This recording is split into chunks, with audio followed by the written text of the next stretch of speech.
जय श्री राम।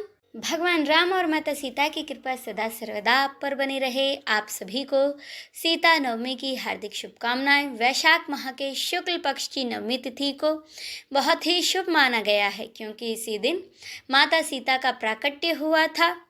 सीता नवमी के अवसर पर सुहागन महिलाएं व्रत रखती हैं। इससे अखंड सौभाग्य की प्राप्ति होती है। माता सीता और भगवान श्री राम की इस दिन पूजा की जाती है। मान्यता है कि पूजा के दौरान सीता नवमी की व्रत कथा का पाठ न करने से आपको पूर्ण फल की प्राप्ति नहीं होती है। इसीलिए आइए, माता सीता और भगवान श्री राम की कृपा सदा सर्वदा हम पर बनी रहे, इसी कामना के साथ हम पाठ करें सीता नवमी की कथा का।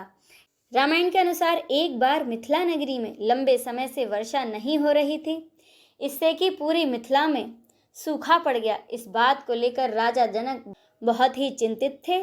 उन्होंने इस विषय को लेकर ऋषि मुनियों से विचार विमर्श किया और उनसे इस समस्या का समाधान करने का अनुरोध किया। ऐसे में सभी ऋषि मुनियों ने राजा